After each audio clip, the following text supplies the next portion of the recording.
consacrer cette vidéo au paramétrage des comptes email dans Outlook 2010. Alors aujourd'hui, c'est très fréquent d'avoir au moins 2 boîtes mail. Personnellement, moi, je trouve plus facile d'avoir à gérer mes emails avec Outlook. Au-delà du fait de centraliser l'information au même endroit, les possibilités d'Outlook sont bien plus étendues que celles des solutions en ligne. Alors je vais vous montrer comment on configure un compte et comment on ajoute un compte email dans Outlook 2010. Alors vous lancez Outlook.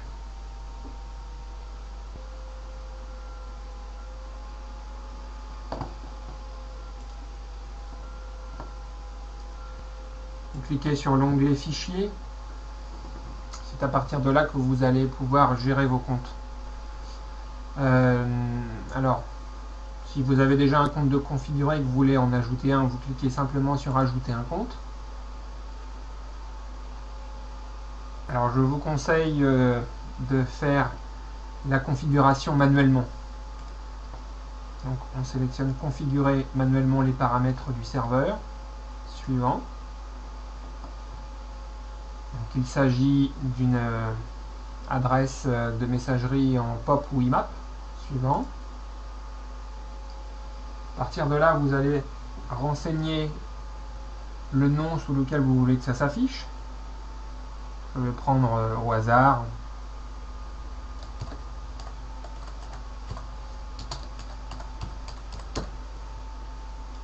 Ensuite, l'adresse email.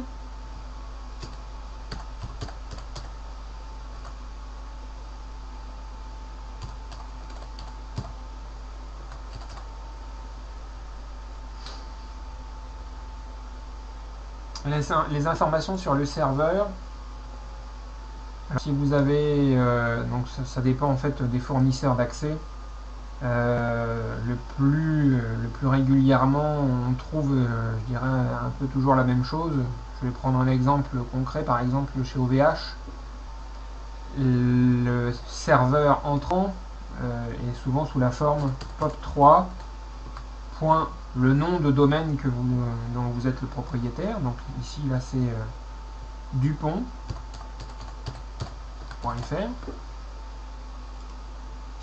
Et le SMTP, c'est la même chose, smtp.dupont.fr.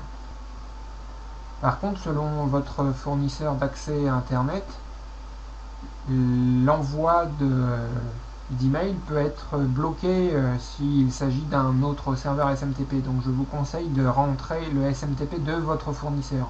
Si vous êtes chez Free, par exemple, smtp.free.fr.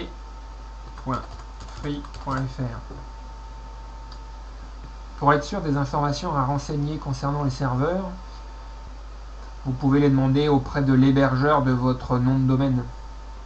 Donc on continue. Le nom d'utilisateur, donc dans la plupart des cas, il faut reprendre l'adresse email et le mot de passe.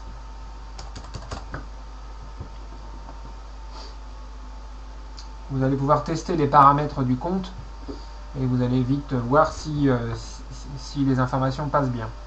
Alors concernant le fichier de données, moi je vous conseille d'utiliser le fichier de données qui est déjà existant.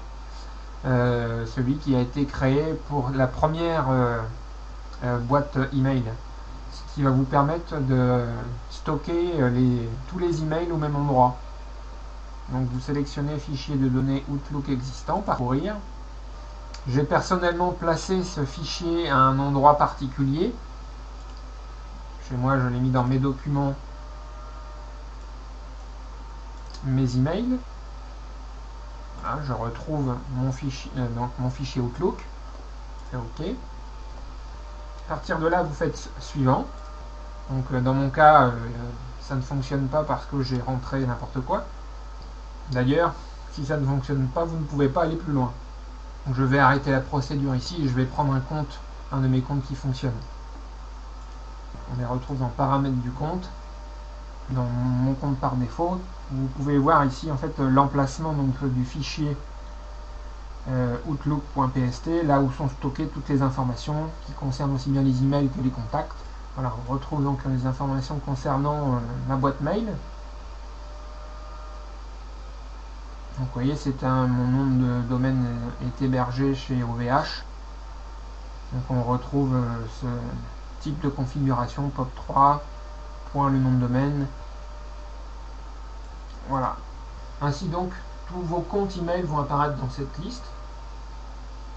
Et tous les emails seront reçus dans un endroit unique, dans ce fichier Outlook.